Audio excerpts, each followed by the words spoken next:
Today is Monday, June 5. I'm Pastor Anthony, and this is Wilderness Wanderings.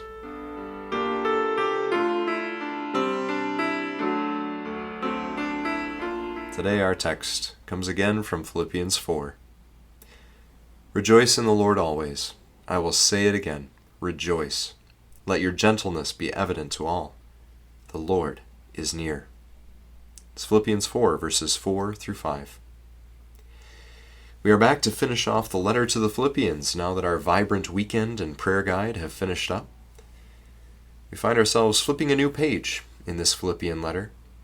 Paul has taken the first few chapters to tell us of the mindset of Jesus, that is, Jesus' mindset in humbling himself to the cross and submitting himself to the Father alone and not to his own recourse.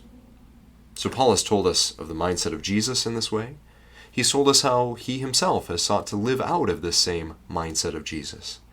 And he has told us how the Philippian church and those within it experiencing fights and divisions, like Euodia and Syntyche, should also live out that Jesus mindset too.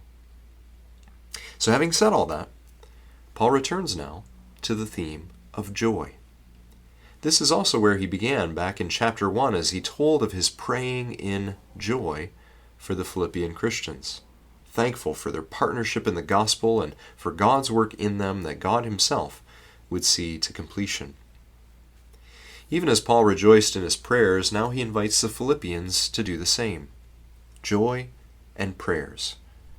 We'll come to the praying part tomorrow. Today, it's enough to talk about joy. One of the most significant antidotes to the mistrust of our fellow Christians that breeds division, like that between Euodia and Syntyche, is a healthy sense of the joy of the Lord. If we remember the angel's announcement to the shepherds that we heard last week, the gospel is a good word of great joy to all people.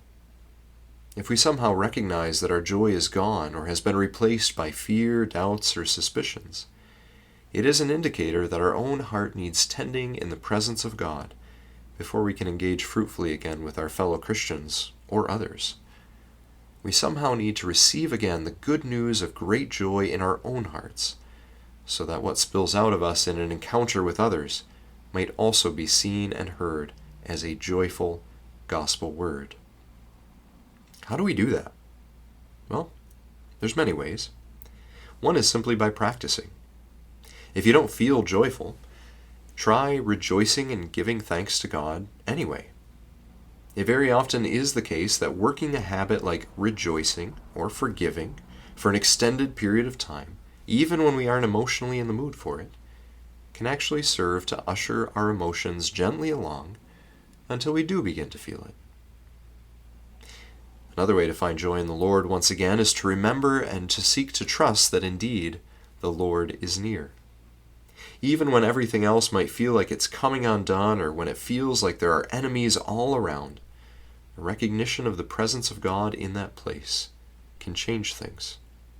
Even valleys of death's shadow can be transformed into an experience of God's care and provision when we remember that He is there too. Of course, the third way to renew our joy is simply by talking to God in prayer, and we'll touch on that tomorrow. But this kind of joy in Christ makes it possible to make known the mind of Christ to those around us. Another word for the gentleness Paul tells us to make evident to all is forbearance, a willingness to let things go, to not be reactive or retributive, but to offer a gracious, merciful forbearance, as God has done for us. Again, we can do this because the Lord who has displayed His gentle forbearance with us is near. It's a cause for joy, a cause for taking on the same mindset. So, rejoice in the Lord always. I will say it again, rejoice. As you journey on, go with God's blessing. May the peace of the Lord Christ go with you wherever He may send you. May He guide you through the wilderness and protect you through the storm. May He bring you home rejoicing at the wonders He has shown you. May He bring you home rejoicing once again into our doors.